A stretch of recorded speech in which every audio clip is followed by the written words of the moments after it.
Kan sebetulnya prinsipnya beternak ikan itu kan memelihara air. Jadi semakin bagus airnya, otomatis pertumbuhan ikan bagus juga. Di sistem bioflok itu daging nila itu lebih kenyal, lebih padat. Dengan sistem bioflok yang benar itu tidak akan pernah bau lumut, bau tanah. Terus kemudian kita juga produksi ikan nila dalam bentuk frozen fish. Flok itu sebenarnya gumpalan dari feses ikan, itu nanti yang diurai dari bakteri, nitrit, diuraikan menjadi makanan, jadi nanti menggumpal. Yang penting itu kita sudah melangkah dengan pasti, langkah yang tetap, kita teliti dan berhati-hati, insya Allah sampai. Jadi halangan-halangan yang ada niku ya kita anggap itu pembelajaran bagi diri. Nah, ngaten mawon, sebenarnya ringkas.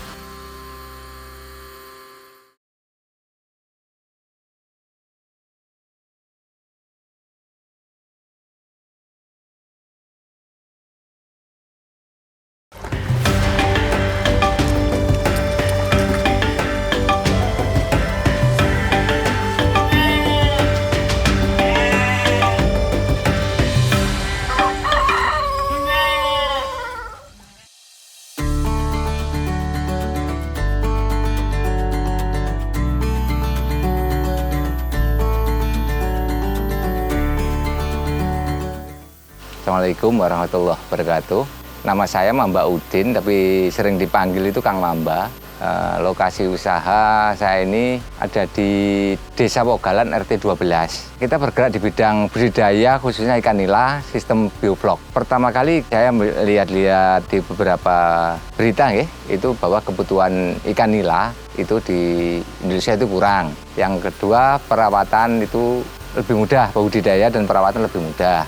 Itu akhirnya ya iseng-iseng lah saya mencoba. Pada waktu itu masar itu belum memikir, pokoknya saya ingin belajar budidaya ikan nila karena awalnya lahan ini bukan ikan nila tetapi kebun anggrek, tapi saya melihat apakah bisa budidaya ikan nila dengan lahan sesempit ini. Itu akhirnya ya tanya ke sana kemari, kemudian dapat tutor yang bagus, kemudian diarahkan menggunakan sistem bioflok.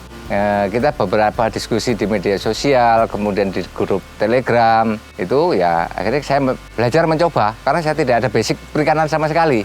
Karena saya melihat keuntungannya begini, dengan lahan yang terbatas, itu kita bisa budidaya secara intensif. Itu karena dengan bioflok itu 1 meter kubiknya itu bisa 100 ekor sampai 150 ekor per kubik. Sehingga dengan ukuran D3, bisa sampai sekitar 750 kubik. D3 kan ini seperti ini kan 6 kubik itu. Jadi sekitar bisa diisi 600 sampai 750 ekor. Itu yang saya anggap jadi ini efisien untuk bisa dikembangkan di lahan sempit. Kalau luas tanah ini sebetulnya kalau keseluruhan ada 16 seru Itu kemudian ini saya masih uji coba itu ada 9 kolam bundar, kemudian ada 3 kolam kecil kotak, kemudian ada kolam tampung kecil.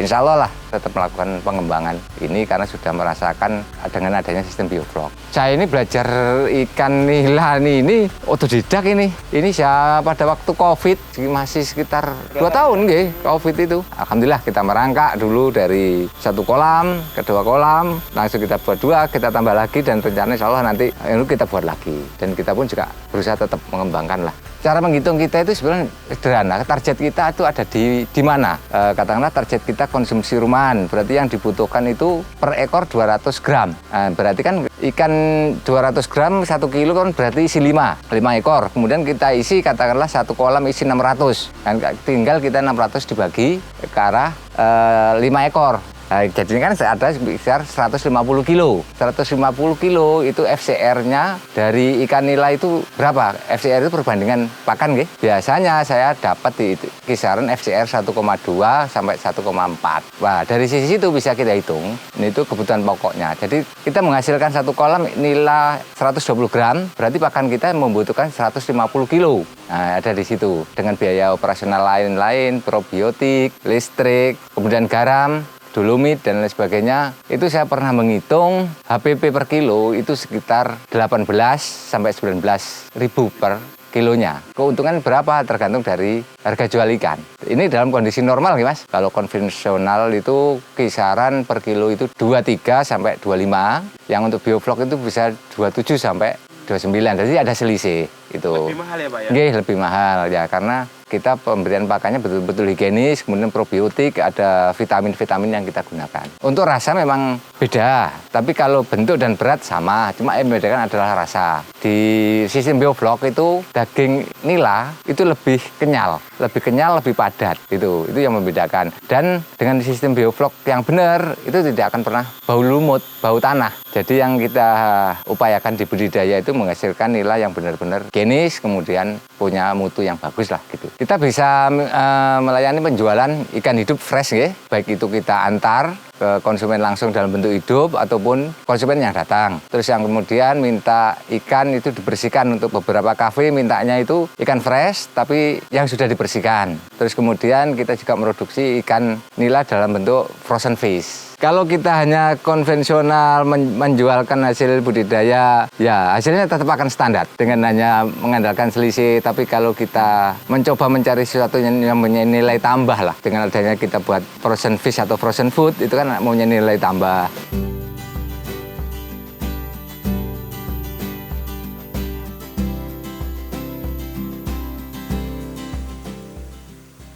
Untuk satu kolam bundar itu yang dibutuhkan pertama kolamnya itu sendiri kisaran seharga 1.200.000 sampai 1.300.000 kolamnya saja. Diameter 3, lah itu kebutuhan aeratornya bisa pakai yang Resun LP100 itu mampu untuk satu kolam. Jika nanti dia mau membuka beberapa kolam, itu mesin itu tidak mampu, harus diganti dengan yang lebih bagus. Mesin itu sendiri LP100 berkisaran sekitar 2 jutaan lah. Jadi kebutuhan kolam dan mesin sekitar 3.200.000. Kemudian masalah bibit ikan itu per 1000-nya kisaran 230 sampai 300. Nah, nanti kebutuhan pakan gimana? Tergantung target. Kalau targetnya 1 kilo isi 2, kemudian atau isi 4 atau isi 6, otomatis pakan akan menyesuaikan. Kalau untuk itu bisa kita tempuh sekitar 3,5 bulan lah. Itu menjadi ukur konsumsi rumahan ya. Isi 5-6 itu 3,5 bulan. Kalau di budidaya bioflok itu mungkin yang perawatan itu hanya diperlukan di awal. Kita hanya pada waktu benih dimasukkan, ya itu kita tetap ya dengan probiotik dan sebagainya, tapi harus ada OCD. Jadi dibuang air yang ada di saluran pembuangan. Karena itu berkumpulnya amonia. Pagi, sore nanti sampai 2 minggu sudah tidak ada penggantian air. Jadi hanya itu saja. Terus kemudian yang rutin kita ngikuti SOP yang ada, itu per 5 hari ikan kita puasakan, kita pastikan probiotik dan garam pada waktu per 5 hari. Tapi kalau untuk pemberian gula sebagai unsur karbonnya itu tiap hari. Itu nanti ada tabel. Dikasih gula. Kan sebenarnya prinsipnya beternak ikan itu kan memelihara air kan gitu. Jadi semakin bagus airnya, otomatis pertumbuhan ikan bagus juga. Probiotik itu kan bakteri yang dikembangbiakkan sehingga merubah feses ikan menjadi flok. Nah, itu kan dibutuhkan bakteri lah. Gula itu adalah makanan dari bakteri tersebut. Sehingga di kolam nila, biosistem bioflok ini, jadi ikan itu katakanlah tidak diberikan rutin pun tetap ada makanan yang tersedia. Dengan bantuan probiotik yang menguraikan itu. Kita ada probiotik, itu rutin. Jadi seperti hari ini kita nanti juga akan ngasih probiotik ikannya. Jadi kita SOP-nya itu 5 hari sekali itu kita kasih probiotik. Karena apa? Ini seperti ini tidak akan tidak nambah air, tidak mengurangi air. Jadi yang harus kita pelihara adalah airnya. Flok itu sebenarnya gumpalan dari feses ikan, itu nanti yang diurai dari bakteri, nitrit, diuraikan menjadi makanan. Jadi nanti menggumpal. Nanti bisa diambil kalau ini pakai gelas ukur, terus kemudian kita ukur di situ bisa ketahuan berapa mili floknya dan sebagainya. Tidak boleh terlalu kental, itu maksimal 40 mili lah. Kemudian itu kalau tiap harinya gula atau molase, tetes tebu itu bisa. Itu aja, seperti itu. Ya, cuma penanganan yang sulit di bioflok jika terjadi penyakit Isomonas, kalau tidak salah itu saya lupa namanya. Jadi harus kita buang airnya, kita ganti air baru, kita lakukan pengobatan. Itu yang kendala lah. Jadi ya betul-betul harus dibersihkan. Untungnya lagi, bioflok itu tidak terlalu banyak membuang air. Katakanlah ini saya waktu panen, kolam ini kosong, ini airnya saya transfer. Saya bisa gunakan kembali. Jadi tanpa kolam ini tanpa air baru bisa. Jadi hanya saya putar seperti itu. Dan nanti kalau vlognya 70, kita buang, dilakukan pengenceran sampai 40. Itu aja ketebalan vlognya itu. Sebenarnya di dalam biovlog itu aerator itu penting. Jadi kalau sistem biovlog nggak akan bisa tanpa ada bantuan aerator. Jadi yang pertama disiapkan adalah kolam, kemudian aerator, genset. Nah ini sesuatu yang persiapan awal lah yang harus dipunyai jika terjun ke dalam biovlog.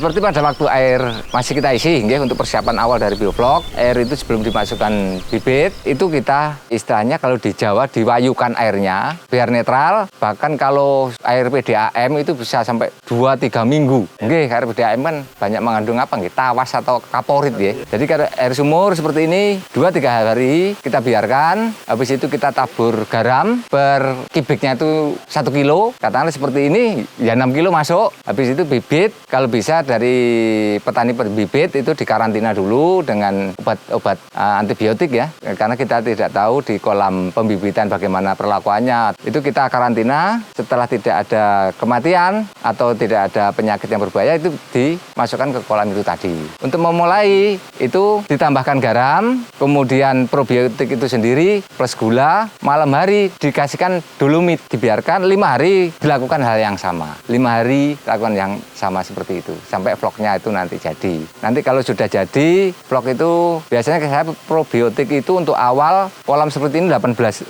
gram probiotiknya. Nanti kalau sudah jadi atau ikan itu di atas 80-100 gram, itu bisa kita kurangi probiotiknya. Tapi ya tetap pagi itu gula atau malase, malam tetap pakai dolomit. Sebetulnya meningkatkan alkalinitas atau kesadaran air dan mempertahankan hardness itu kan sebenarnya untuk menjaga buffer pH. pH itu kan di kolam seperti ini kan fluktuatif, naik turun. Nah itu bahasa orang perikanan nih dari rekan-rekan lah istilahnya pH swing itu kan bahaya, bisa ikan itu lemas mati kan begitu. Sebenarnya yang bau itu kan amonia dari probiotik itu kan nanti mengorekkan amonia itu yang menjadikan tidak berbau.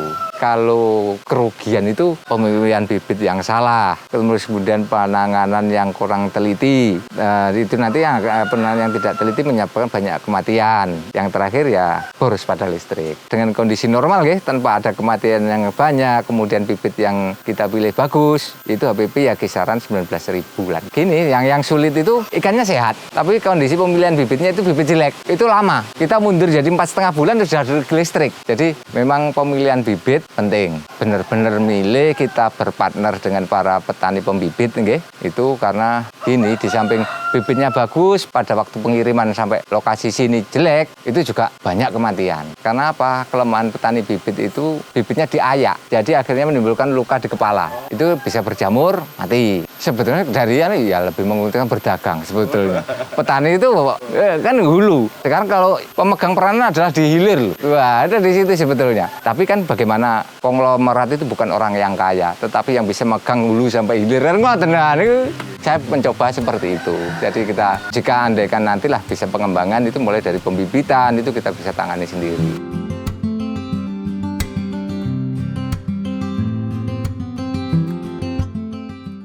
Kalau budidaya kolam itu tidak bisa kita gunakan sebagai hal yang utama dalam mata pencarian. Masih kalau skala rumahan loh, tapi kalau sudah skala industri, kita punya 32 kolam, silahkan. Tapi kalau masih kecil seperti ini, tergantung kita memanagenya. Kalau seperti ini kan saya tidak mau manen, langsung dibuat. Jadi tiap bulan ini besok panen, kemudian bulan ini, bulan berikutnya. Jadi pada waktu ini dipanen, kemudian kita isi sini 4 bulan lagi berputar. Nerapkan seperti itu. Kita belah-belahan aja, katakanlah kita keuntungan dari budidaya ikan nila itu dari penjualan itu katakanlah 5.000 per kilo. Dari kolam D3 ini katakanlah dapat 150 kilo lah. Itu kan hanya 750. Itu kan belum mencukupi untuk kebutuhan hidup. Kalau masih skala kecil, bolehlah sebagai sampingan, tapi jangan sebagai utama. Dan itu kecuali nanti kalau sudah punya sekitar 16, 32, seperti itu, akhirnya bisa diputar, tiap per bulannya bisa berputar. Ya minimal 16 kolam itu. Ya idealnya 32, jadi satu panenan 8 kolam. 8 kolam. Nah, kalau 8 kolam dengan katakanlah menghasilkan satu kolam bioflok 150 kilo kan sudah 1 ton. Nah, itu kan ada manfaat lebih istilahnya yang bisa digunakan sebagai mata pencaharian. 1 ton kali 5.000 keuntungannya. Nggih. Berapa berarti? 5 juta. Nah, itu kan cukup untuk sebuah keluarga kan. Gini, untuk skala rumahan baiknya niku ya para PNS yang punya waktu luang, kemudian atau ibu rumah tangga bisa lah. Sebenarnya tidak ribet banget kok untuk bioflok. Cuma perlu belajar, intensif belajar secara benar, itu nanti insya Allah bisa sebagai sambilan. Karena ikan tidak bisa dipaksa ini.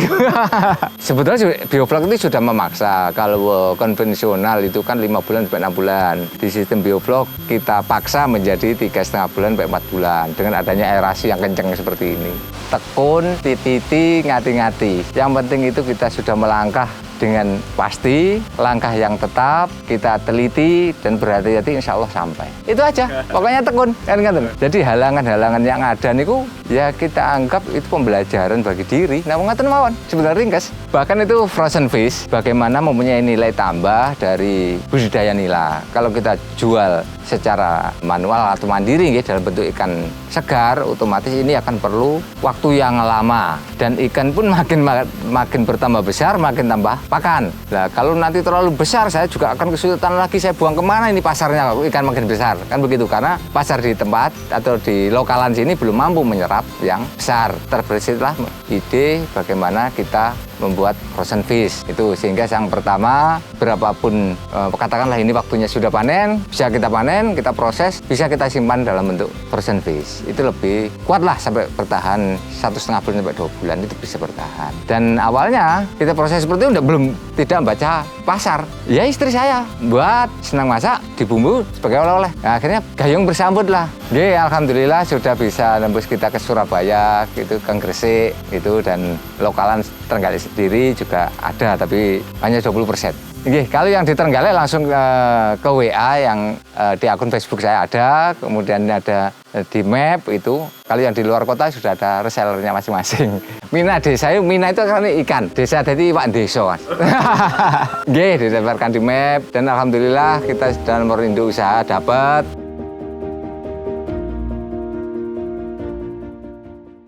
Saya dulu kan juga di Surabaya, kita pernah berdagang, dan itu kita sudah ada bagian pemasaran dan penagihan. Ternyata hasil dari penjualan itu, yang bagian pemasaran itu ditagih tanpa lewat penagihan. Ya akhirnya saya kolap, dan itu bukan orang lain, saudara sendiri. Jadi ya yang menyedihkan ya itu ya dikhianati orang-orang terdekat. Nah, dalam hal ini bisnis loh, ada di situ. Ada di situ kita sudah memberikan kepercayaan pada seseorang itu full, ikhlas lah. Tapi ya seperti itu, 2 kali lah hal terjadi seperti itu. Ya saya anggaplah itu pembelajaran. Tapi kayak saya kok belajar 2 kali kan ngoten. Kita itu juga harus memberikan kepercayaan pada orang, dan kita itu juga harus percaya full. Kalau sudah kita memberikan tanggung jawab pada seseorang, kita itu juga harus betul-betul percaya, bukan setengah-setengah. Cuma dibaca dulu karakternya, perilakunya, kehidupannya pun niku mawon. Jadi kalau sudah kita percaya si A los lillahi ta'ala pun. Tapi untuk menuju situ ya harus dibaca dulu. Ngeten mawon niku. Kalau sudah percaya ya saja pun. Kalau saya itu paling senang itu membahagiakan orang lain dulu. Kebersamaan itu dulu. Berkaitan usaha sama. Saya pun juga dengan rekan terdekat, ayolah kita usaha bareng. Kita tidak seperti dulu semuanya dikerjakan A sampai Z dikerjakan sendiri. Seperti budidayakan, ayo sampai bagian pembibitan nanti saya bantu. Bahkan ada rekan-rekan yang ingin niru sama, ayo saya ajari. Nanti hasil produkmu nanti kalau enggak bisa jual sendiri saya beli. Seperti itu ya. Kebersamaan lah. Itu yang paling membahagiakan, hanya di situ.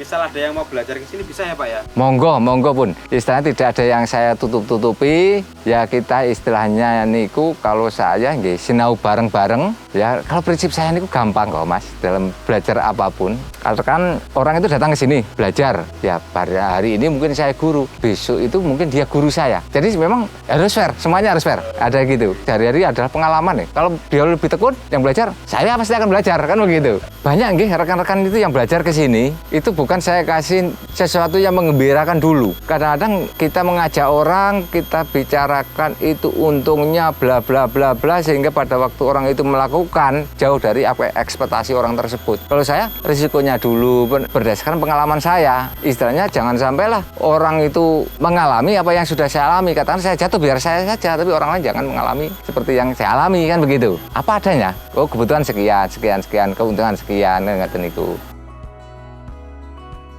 Ya, untuk para rekan-rekan pembudidaya ikan yang istilahnya dalam skala rumahan, yang terpenting niku semangat, kita bisa menghitung keuntungan. Jangan sampai kita itu nanti gigi mongso, dalam arti belum disiapkan bahasa kerennya atau studi kelayakannya belum, ikut-ikutan temannya terjun, sehingga tidak sesuai apa yang diharapkan. Mending dipelajari lebih dahulu, sampai detail, baru melangkah.